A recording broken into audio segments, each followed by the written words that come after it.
Hi, everyone. This is Trish Zornio, your friendly local scientist candidate for the U.S. Senate here in Colorado. And we have started this series, as some of you might know, called Scientist Talk. And we're trying to specifically bridge that gap between the scientists and experts who are working on the problems related to COVID-19 and be able to bring that into the public space so that you have a little bit more idea of what's going on, why we're concerned from the expert side, but also that we have a lot of manageable actions to take to help reduce some of that anxiety that you might be feeling. And we've been bringing in experts to do this. So I would love to take a moment and introduce to you one of our experts today, Dr. Chad Briggs. Would you like to take a moment and introduce yourself? Oh, hi, Trish. My name is Chad Briggs. I'm a political scientist and geographer with a background in public health and disaster planning. So in the past, I worked for the U.S. Department of Energy on national security issues. I headed up the U.S. Air Force Minerva program on energy and environmental security. And I've been working more recently on post-conflict issues and reconstruction in Eastern Europe, and I'm now back in the United States. Fantastic. Well, so we're specifically talking a little bit about how the backgrounds that each person is bringing to our discussions is able to relate to COVID-19 and sort of help flesh out to the public. What is it that the expertise that you've had to date, how does that relate to what's going on now? And how can people sort of contextualize how it might impact how we look at things moving forward? Can you give us kind of a brief synopsis of what that looks like? Yeah, it's admittedly, this is really difficult for a lot of people. This is an overwhelming kind of risk that seemingly just hit people and communities and countries just by surprise. And what we need to communicate is that this wasn't necessarily a surprise for everyone. There were warnings out there. There were plans that could have been put into place. These are topics that we've worked on for a number of years, and many people have trained very extensively for how to react in case of a new pandemic. And not just at the international and federal level, they're very, very good people at state and local levels who make very good plans, and even right now we're making plans on how their communities are going to adapt in the face of this COVID-19 outbreak. And what we want to do is just emphasize that this isn't just a hit or miss. We're not just making guesses, but there's some very good procedures, very good evidence, very good science behind what's happening. And so when experts come out and they tell you, well, this is what needs to be done in order to flatten the curve or in order to mitigate and tamp down on how much infection is in the community, that's not people just making political arguments. It's not people saying that, well, we need to do this, but we're not exactly sure. But rather it's based upon really solid science and experience from what's happened in past pandemics, whether it's flu or Ebola or the SARS outbreak in 2003. And that we're trying to use those lessons in order to come up with new policies and how we react today. Yeah, and I think that's something that a lot of us, particularly in the scientific communities, have been feeling is sort of, that lack of respect for the work that people have put into place to be able to prevent these and mitigate these sorts of disasters in advance, and making sure that these crises are something that we're able to keep as small as possible and not have the major impacts that we're seeing right now. I think you have a presentation for us that starts to kind of highlight some of the modeling and how we look at that from a crisis perspective and how we might be able to have been able to make more actions early on. Do you want to bring that up and maybe share your screen? Sure. And this is really just pointing out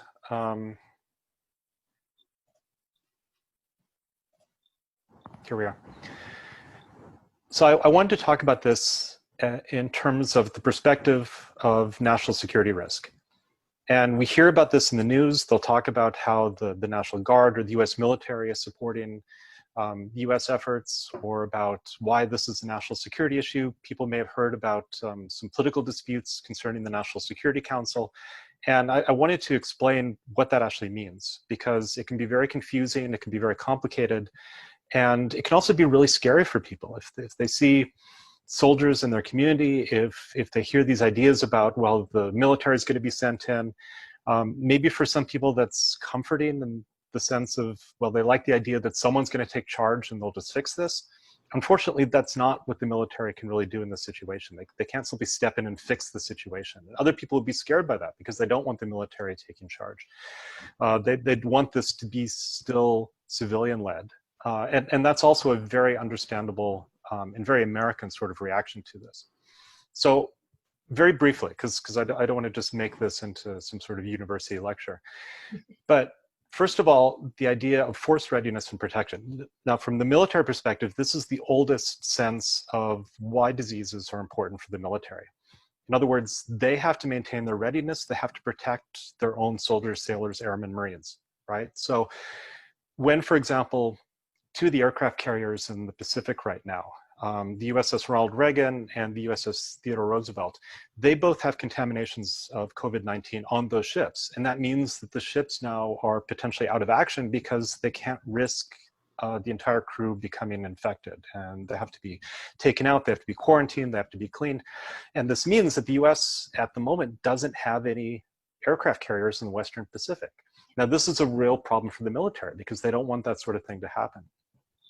It also means that just down the road from me, so Joint Base Elmendorf and Richardson, they have to stop people from traveling. They can't deploy people. Civilians can't come onto base. It means that all of their operations get stopped, essentially. So the military has its own sort of self-interest in terms of why this thing is important. But beyond that, they can also help civilian authorities. Now, this comes under, it's called the Defense Support for Civilian Authorities mechanism, which means that the US military can send, and you may have seen this in the media, two US Navy hospital ships, the Mercy and the Comfort, were sent out to help different cities. Now that means that the military has certain capabilities that it can send out to help civilian authorities. It's not taking the lead, it's not taking over, it's simply saying we have these capabilities in terms of hospitals or field hospitals or the ability to set up new facilities.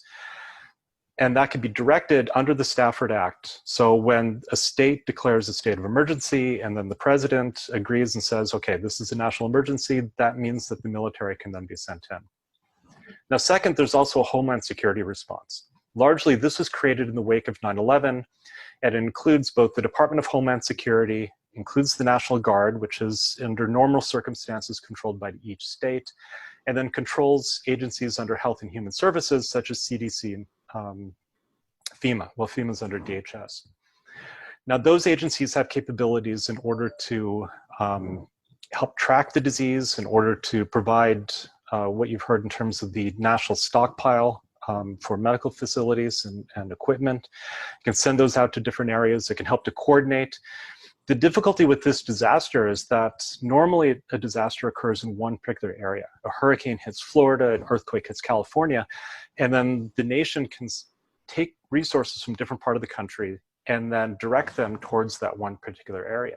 Here, it's happening everywhere. And even while we can prioritize and say right now, New York City is the hardest hit, that's true today as of late March, but a week from now, that's not going to be the case. We're going to have new cities that arise, and you have to take action before they become crises. Yeah, and I think now, we're already seeing some of that here in Colorado, actually. So Colorado has over 2,000 active cases already. Just in a handful of weeks, we're seeing we're over 44 deaths now, and that was actually from yesterday's numbers, so I'm sure it's gone up as well. We're on an exponential growth curve, which if you didn't see our video on exponential growth curves yet, you can go back to our page and find that one and why it's relevant. But yeah, we're actively seeing this here in my home state, and of course nationwide we're going to start seeing more and more. So it's a really good point to remind people that this isn't an isolated incident. It's not only in New York. Right, and it's why it's important to act early before it becomes exponential, before it grows out of control. Where I live right now in the state of Alaska, they took very early precautions in terms of restricting travel, in terms of asking people to hunker down before any cases really even emerged. And certain villages even cutting themselves off completely because they're so vulnerable. Yeah. We've actually had one of the questions that we've had a lot of people ask, actually, because we've received hundreds of questions from you all, and thank you so much for writing us. One of the questions that we have is, why is my community being shut down when we don't have an active case, or we only have 3 or 4 active cases? People are really struggling to understand why.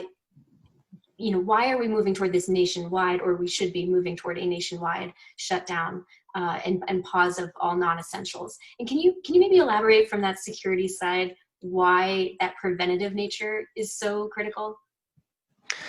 Yeah, it comes down to the area of preemption precaution. There are a lot of defense issues and risk issues, and this even spills over into the environment and health as well. You want to prevent things from happening in the first place. Once bad things start happening, once an infection takes hold in a community, or even think of yourself as an individual, you want to prevent getting sick in the first place, because it's much easier to deal with that than trying to deal with being sick and then trying to get well afterwards. So much of what happens with defense planning is to try and prevent things from happening in the first place. The military will be trained for response, but when it really comes down to it, they don't want to have to respond. The easiest thing to do is to keep bad things from happening in the first place. And this goes back to, I'd spent time in the Air Force and had been a pilot myself. And one of the old maxims was that a superior pilot is someone who uses superior wisdom to avoid situations requiring the use of superior skill. When you're on a plane, you want the pilot to avoid being in an accident in the first place, not just good enough to be able to save us in the accident, right? And it's the same thing with public health. You don't want to wait until bad things happen. You want to take actions so that they don't happen in the first place. Yeah, and this is also a resource issue as well, which I think you highlighted, that, because we're trying to funnel resources to the places that need them, we're already short. And we talked about this with our expert the other day about how, we're finding ourselves really short in equipment for everything from personal protective equipment for hospital providers, for ventilators to help sustain life, and a variety of different things that are required to help get past this crisis. And it's very difficult to divert resources when you expect that you might end up needing them in the places you're diverting them from. And I think this is part of what we're trying to ask people, even if you're in a community that hasn't yet been impacted, most of the modeling suggests that without these physical distancing measures and quite extreme measures to shut down temporarily all non-essentials, your community would be impacted, and therefore increasing the amount of resource shortage that we have. And so I think, really making this about a nation and ultimately a global cooperation really needs to be part of this discussion. It really does. And that does go into the third point here about human security, because the military does look at human security, meaning the well-being of people who live in the United States and globally, in terms of trying to prevent things from happening in the first place. Many of our military responsibilities, when we worked on issues like energy sustainability or climate change, it wasn't that, the military was stepping up and saying climate change is really important because it's the first thing we're going to worry about. Rather, it was them saying climate change will prevent us from doing our job properly. And so therefore, we want to turn this problem over and make sure that other people deal with this so that it doesn't come back to us, because we don't have the solutions. You can't send Marines in to help solve climate change, just as you can't send Marines in to help solve COVID-19, right? It takes civilian authorities and it takes the protection of these people. And one of the biggest functions then of the federal government, because ultimately a lot of these decisions about locking down communities has to be made at the community and the state level, but there has to be interagency coordination. You can't have all the different states and territories in the United States working on their own and trying to do their own thing, because you end up with situations like New York is completely locked down, but the beaches in Florida are still open, because that doesn't make sense. And it means then that what one person does or what one community does can undermine the well-being of another. So you need that federal leadership in order to coordinate what is otherwise a really messy sort of response, and very complicated kind of response. Yeah, and I know that you and I and many others have been talking a lot about the lack of federal coordination, and at least to the level that we should be seeing. And I think, there have been a number of articles that have been starting to go out. There's a couple in The Guardian and Atlantic and a handful of others that are starting to show that systematic lack of leadership and coordination from that federal level. Do you agree with what we're seeing coming out in these articles? Is there a lack, in your expert opinion, is there a lack of federal coordination that's happening there? There is, and it's frustrating because the federal government had a lot of warning about this happening as far back as January, if not December. And this isn't me just saying that, because as I'll talk about in a minute, even the open source information, the stuff that came out in the general news, people I've worked with, and I could see this because we've trained in this. We could see these sort of early warning signals, and we could say, okay, yeah, something's going to happen. Now, your average citizen who's going about their job in their daily life, they're not going to recognize that because they're not trained for that. And that's not a criticism of anyone, right? It takes leadership to step up and say, bad things might happen, and we need to do things now in order to prevent worse things from occurring. And in public health, that does take leadership, because if you're really successful, nothing happens. Yeah, and I think, especially from the healthcare side, a lot of people who have been working in, actually a close friend of mine worked for the CDC, and she helped with the Ebola response, and has been very involved she's an infectious disease specialist and very involved in those kinds of outbreaks.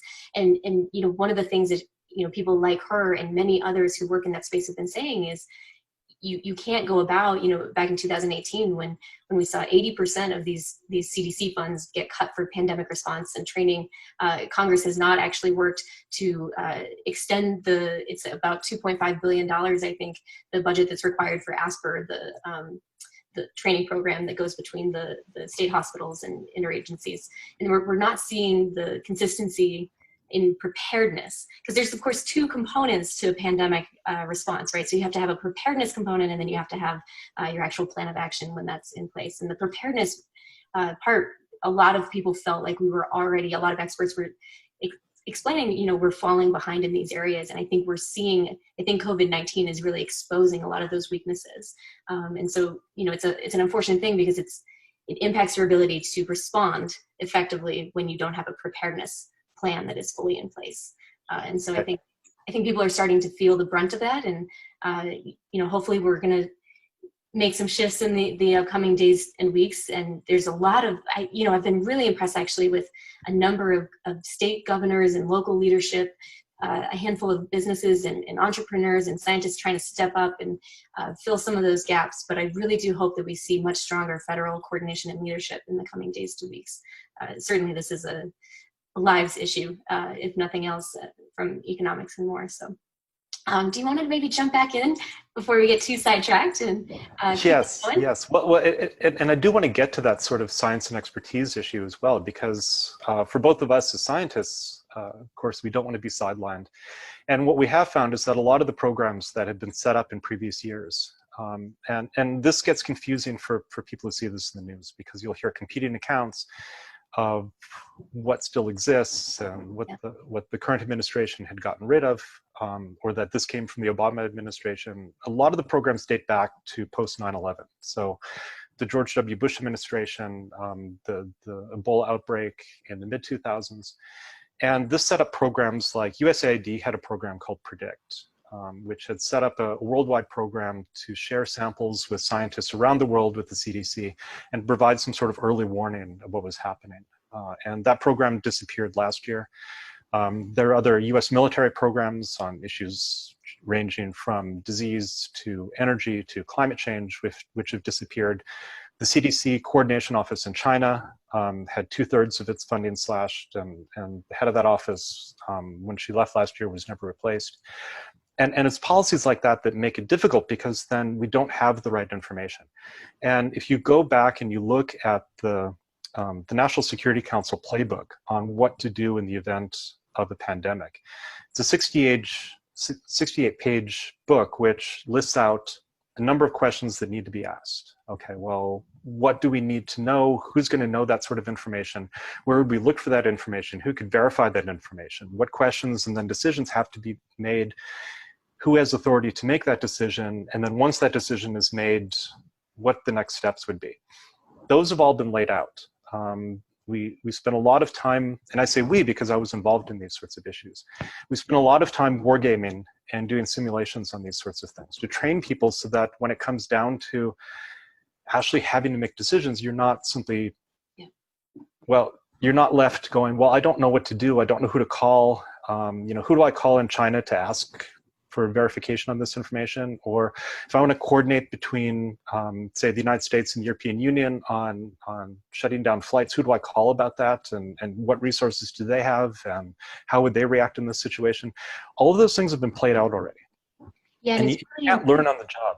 And it's really important from a time perspective to have those sorts of plans in place. And this is why we have experts that dedicate their careers. In fact, making sure that these things are ready to go for deployment as needed. And in talking about COVID-19, when we're talking about time, in one of our other videos, we talked a lot about how there are a handful of things about COVID that make it a little bit different than past types of outbreaks. And so that specifically lead to higher infection rates and higher transmissibility. And that's the kind of thing that, every moment actually matters, and it has a compounding effect when you miss it. And so these are the kinds of plans that we're really interested in seeing enacted and having ready very quickly and easily. So yeah, thank you for pointing out this. We actually had plans in place that we could have acted on pretty quickly, and in a lot of places we haven't. Yeah, and it's not just the acting, it's also the communicating. The last point here on the slide. You can't have the government stepping up and saying, well, we're going to quarantine, and then the next day saying, well, maybe we won't, or maybe we'll shut down flights and that'll include cargo, or well, maybe it won't. That creates a lot of uncertainty, not just for the markets, but for political leaders. People have to make decisions and say, okay, well, what do we actually do? And then for individuals, is it safe or not? And if we get conflicting messages about what's safe, what isn't safe, what actions need to be taken, how long we need to take these actions, why are we taking these actions? If we don't have really consistent messaging on that, then it's very difficult to coordinate and enforce these policies. Yeah, and actually one of the things that we've been getting in terms of questions, we've been getting so many questions about very specific situations where people are in roommate situations where one person, or in a family situation where one person is considered an essential employee and is still having to work, or somebody was supposed to move next month, and how are they still going to do that and do that safely? How are they going to, if they have a roommate who doesn't acknowledge or understand what's going on with COVID-19, and how does that impact, if they're going out and you're trying to quarantine, how do these sorts of things work? There's not a lot of clear communication. People don't know what they can and don't need to be doing. Masks, do we wear them or not? We get these kinds of questions all the time. And I think that clear piece of public communication has been severely lacking. I will say, actually, here in Colorado, we're doing a little bit better and ahead of the curve. So we have a governor who's really trying to use data and evidence, which is very exciting for me. But from a federal perspective, I think there's still a lot of confusion there. So would really love to see a more clear communication path too. Yeah, and I think that's symptomatic of the loss of expertise at the federal level. There are a lot of positions that have been left unfilled or filled simply by acting people, a lot of experts who have left the government. And the example, and this again is confusing for a lot of people, with the National Security Council. So there had been a pandemic response unit set up inside the National Security Council in the White House. And this was led by a retired admiral, and he had a lot of experience with dealing with tropical diseases, dealing with outbreaks, particularly malaria, starting under the Bush administration. And then when Admiral Zimmer left, then many of the responsibilities were handed over to a man called Tim Morrison, who was an attorney with experience in arms control. And so even though the argument is that technically the responsibilities still remain in the White House, you need that expertise. You need people who have experienced this before, have seen it before. And what I wanted to share was, and this is just a sample, and this doesn't come from the government. This came from a simulation we ran with Johns Hopkins University last fall. But it's interesting to look at the date, because this was a war game. This was completely made up. This was a scenario we wrote dealing with the Western Pacific, and it did deal with flu, not the coronavirus, but there were so many similarities in terms of this was one of many things that participants in this war game had to deal with, and they had to deal with questions and responses such as, okay, we're monitoring for people who are dying of acute respiratory failure. We have to look for symptoms like respiratory difficulty, high fever, severe muscle cramps. And then deal with issues like, do we shut down travel? What does that do to the tourism industry? How do we deal with China? How do we deal with the US? People have seen this, right? And the people who were in this war game, this was also run in Eastern Europe, Kosovo specifically last year. Then the people who were part of this wrote back to me immediately in January and said, but so this coronavirus thing, this is real, right? Because they could recognize the pattern, because they could see what had happened before. They knew how to act because they'd acted in a similar situation. And it was much easier for them to justify the action because it was familiar to them. And I think, like you mentioned in the previous session, there are people who do global disease modeling as well. We know what the patterns are. We know what the travel patterns are. We know it's different with flu. And admittedly, coronavirus and COVID-19 is tricky. It's sneaky in the sense of when you're dealing with something like SARS, the original SARS in 2003, 2004, just like with influenza, there was a very short period of time, 24 to 48 hours, when people were infectious and not showing symptoms, right? And now we have a disease in which you can't simply quarantine someone for 48 hours. It has to be 2 weeks. And even then, we're not sure. Maybe there are people who don't show any symptoms and still be infectious. It does create more uncertainty for us, but we still know so much about how these diseases work, how they propagate, how they infect others, and then what the proper responses would be. So I just want to get back to something that I know Trish and I really agree on in terms of the value of expertise, right? The ability to look at these weak signals, the ability to look at a couple news reports coming from China and immediately twig and go, oh, wait a second, this is important.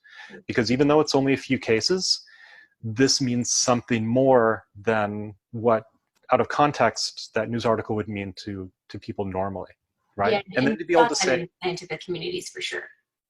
Yeah. And then to be able to give options for the public. But in order to have options, you have to have time in order to do that. If you simply wait and you say for weeks and weeks and a month and a half, no, don't worry about it, it'll go away on its own. And then suddenly you turn around and then say, no, actually, we're going to have to quarantine people and this is serious. That's really difficult to sustain politically because it's a shock for everyone, right? And you get questions coming back saying, well, how could this be real? Because I was told not to worry about this. Yeah, and actually, you know, so from our end, so most people watching this probably already know that I'm obviously campaigning for the U.S. Senate as a scientist, and so we actually started talking about COVID-19 back in early January because we had some people who were reading some reports and saying, you know, this is concerning. We aren't taking some steps that we maybe should be. And we started just sort of using it as an example of some things that we would want to be more proactive on.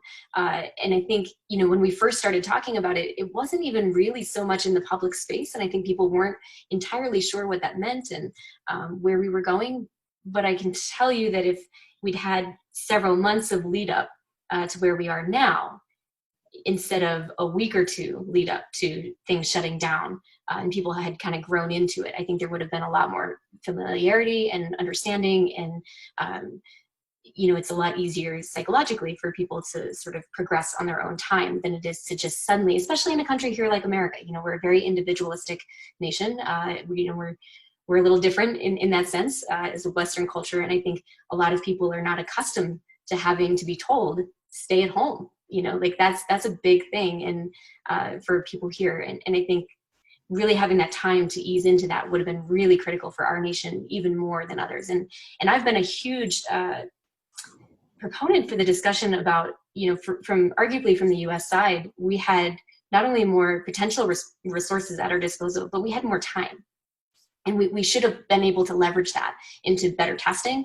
The fact that we failed in our first testing rounds through the CDC that was coming out through the Trump administration and the efforts there, the fact that we weren't able to, as America, be able to put that and have some of the best testing available right off the bat, despite the extra time and resources, that is a problem right away.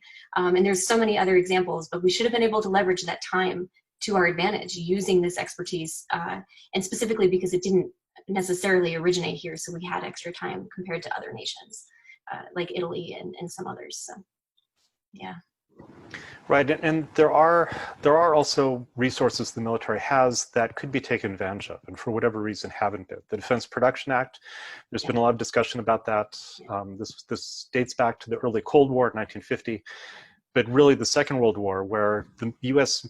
government should be able to direct certain industries to produce certain items that it needs for national security issues and risks, because you can't simply rely on the market to respond to issues. And if you do rely on the market, then you're going to have states bidding against one another and against the federal government and shortages appearing, right? So it requires leadership to say, these are the cities that are going to need it first. These are where the resources need to go.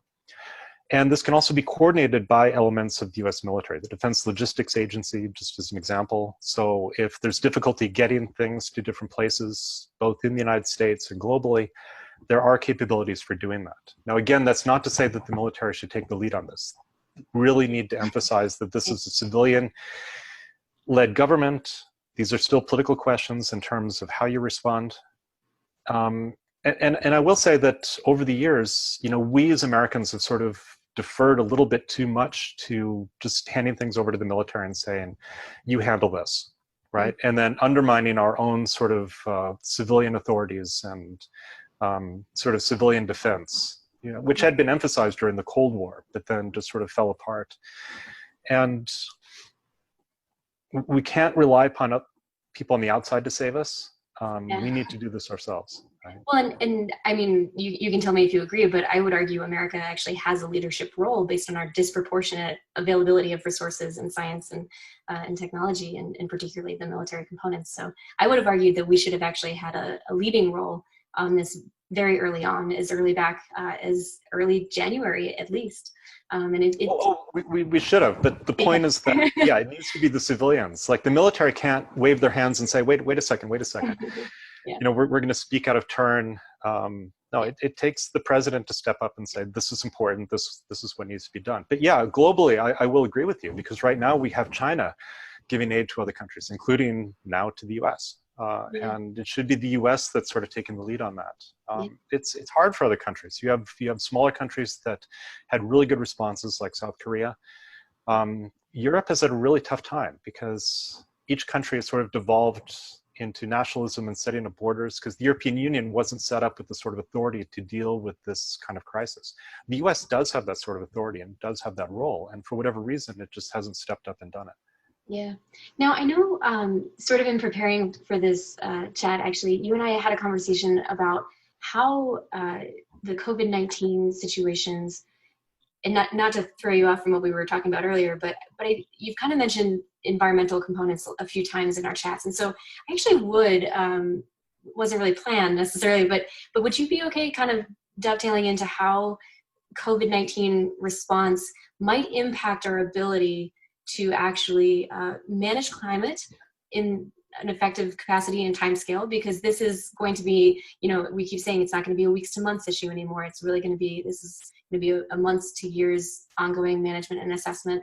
How does that impact other areas of national security, like climate change and potentially others? Do you have some kind of brief thoughts that people should be on the lookout for and things to pay attention to? Yes, I could. Well, I could also put a plug for the book we wrote last year. Oh, there you go. Very much over. So we wrote a book called Disaster Security, which talks about these sorts of issues, right? So where you're not just focused on one disaster, but what we call complex disasters, when multiple things happen at once. Because that's one of the big concerns, is that it's not simply that we're dealing with COVID-19, but we're dealing with, at the same time, we're having to deal with climate change, and where there are going to be wildfires during the summer, and where there could be earthquakes and other sorts of things happening. And it affects our response. When you have first responders who are in quarantine or who get sick themselves, that means we can't respond. But it also means that we even have to think about, say, continuity of operations at the universities. We're going to have scientists getting sick. We're going to have people who are going to have to drop research programs because we can't get into our labs anymore, or our classrooms. And that's going to hurt us in a certain way unless we can find ways to get around it. One of the other complicating factors is, and this was indirect, but it is related to COVID-19, is the drop in oil prices. So you have a really severe drop in oil prices, partly because of there's a drop of demand in China, but then Saudi Arabia and Russia got into a price war. And now you see areas like Alberta and Canada, which are going to have to abandon large areas of, say, the oil sands facilities, because it's essentially costing money. They can't sell the oil at, it's essentially a negative cost because in terms of storage and transport. But then becomes a big issue, say here in Alaska, where 1/3 of our state revenue relies upon oil sales and oil revenues. And when we have things going down to $20 a barrel, it means we need to start making some really important decisions about what our energy future is going to look like, right? And that does relate then to climate change. what sort of decisions do we need to make in order to sustain ourselves? Because the world's going to look different than what it did coming into this crisis, particularly if this is going to last, at least a year. It's going to be different economically. It's going to be different in terms of the science that comes out of this. It's going to be different. Universities are going to be operating differently. And we need to start asking those questions about what do we want that world to look like? Because if we simply wait and we don't make any decisions now, it's going to be a lot more difficult for us to, we can't simply come out of our holes like a bear out of hibernation and say, oh, okay, well, this is just like last year, right? Yeah. Well, I think in some ways, COVID-19 is actually rapidly accelerating some of the changes that we'd already been on pace to need to make at some point.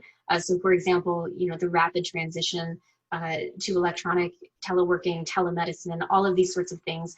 We're now, instead of having that sort of active pace where we make sure that we address all the issues before we get there, now we're just jumping in, right? I mean, that's right. It's sort of helping us push over that boundary, and that comes with a lot of changes too. So it's not even just things like climate, it's the whole economic components of work lifestyle balance. All of it's going to kind of shift forward. And for those of you who are wondering, why do we keep mentioning that this is no longer a weeks to a months and more of a months to a year sort of issue, I do just want to kind of bring you back. We did a video on what it means to flatten the curve and why that's important. And of course, when you flatten that curve, that means that you are extending out that time period of initial infections. And so, this is something that we'll probably see multiple waves of throughout the next 6, 12, 18 months. And we're going to have to work as we develop vaccines. We actually, I was reading some of the latest on the vaccine stuff. I don't know if you were following it at all, but we've had some really rapid developments for early stages, but usually, again, these kinds of productions take 12 or 18 months at least to kind of get the safety checks and all of that in place. So, this is probably something, this is one of those once in multiple generation events, and we're really going to have to shift and keep up to date. And I think the main thing is that we don't want to lose aspects like climate change. We don't want to lose all the other things that we also need to be prepared for, all the floods and hurricanes and the preparedness there. And one of the reasons we're asking while people are staying at home actually is to make sure that they're still taking care of themselves and not putting them in situations where they might end up needing more assistance from a healthcare perspective because we're already overwhelmed. And part of our jobs is we manage this crisis is actually doing our part to try to not be part of that burden, right, as much as we can. And I think people are starting to understand that more and taking that into consideration. But staying informed is part of it too. And so we're trying to do these series to help stir the discussions that need to come as we move forward. Is there anything else that you think that from your side you're not seeing discussed in sort of the general media just yet that you might want to share with our viewers? I think things are being discussed, but like I said, things can get complicated. And so when things get really confusing, and that means that with uncertainty, things get scary. But please do trust what the epidemiologists and state health directors and hopefully you have good local leaders who are also helping on this. Please do trust them, because when they say that, okay, we need to remain hunkered down, there are good reasons for that. And it's not simply that people are making political arguments and they just want to hurt one person or another person. That a lot really are looking out for your well-being. That said, I do have a question actually on that. So one of the things that we've been already experiencing both at the federal and here in Colorado, as you probably know, is still a bit of a mixed state. We're not blue, we're not red, we're very much kind of in that middle space. There are trends one direction, but in no way are we there yet. And so one of the things that we have seen is that our governor, who has taken actions to put down the stay-at-home orders, is being heavily challenged, particularly by a faction of Republicans who are essentially saying that the cure is worse than the disease, was the quote, right? And so what we are doing to manage the crisis, they are arguing is worse. And for anyone who is questioning that, there are a number of things that we've already put out to kind of debunk that. But how do we work within a political space that is a little bit polarized, and there are active efforts to undermine, and in fact, actually from a national security side, there were some reports that even Russia had already been putting out disinformation, particularly in the EU, to try to get in the way, in a very simplistic term, of accurate information and management. And so how do we, do you have any advice for people in terms of who do they really look to when you're in a situation where the information coming at you is not always clear as to who to listen to?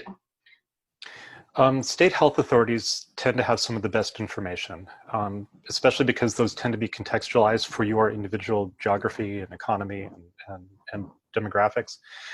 There are a couple websites, and maybe we could even link to those, but the Federation of American Scientists, for example, have a very good website that helps to debunk some of the myths about coronavirus. Because yeah, there's a lot of disinformation that's coming out about how this was originally came from a weapons laboratory, and that's not true. Or about how it, was deliberately spread in certain communities as opposed to others. And again, that's not true. So don't trust everything that you see on social media, whether it's Facebook or Twitter. You can trust this one. Yes, it's just this one. Yeah. Yeah, do look. A number of universities, for example, will have video series on Ask Your Experts, in which they try to answer questions specific to their sort of localities, and those can be, I think, useful sometimes. Even just your local doctor, they can answer questions about, and doctors are not the same as epidemiologists. Doctors have had some sort of background in public health, but they can at least confirm some of the issues. And yeah, just don't go sharing all these sort of wild ideas about, not everything's political. That's one of the important lessons, right? Is that yes, ultimately comes down to political decisions, but you can still trust a lot of the experts when it comes to, there are no miracle cures. That there's nothing simple about this. And so we have to think about this in a community sense, right? That we're in this as a community, and we need to take actions to sort of help each other out rather than sort of hunkering down in the sense of, well, no one's going to steal my toilet paper and no one's going to steal my food. Yeah, well, and COVID-19, like climate change and many other things, certainly there are populations that will be disproportionately impacted, but it does not discriminate based on political identities or anything like that. It's an equal opportunity in that sort of sense. So we really are, as Americans and neighbors and any number of other connections, we are all in this together. So hopefully, people can appreciate that there are a lot of experts doing their best to try to make sure that you and your families are not impacted, or at least impacted as little as possible. We know that there are obviously a lot of impacts already going on, but we're working hard to try to keep that to a minimum. So thank you so much for coming out today and sharing your expertise with us. What was the name of that book? You should definitely let people know. It's called Disaster Security. Disaster Security, awesome. Okay, well, there you go. So Dr. Chad Briggs, Disaster Security, you can look it up. And thank you again for sharing your expertise on how COVID relates to national security concerns, both for this one particular crisis and sort of at large, and some considerations there. All right, well, thank you, Trish, for your time and your leadership. Thank you so much. Have a good one. Okay.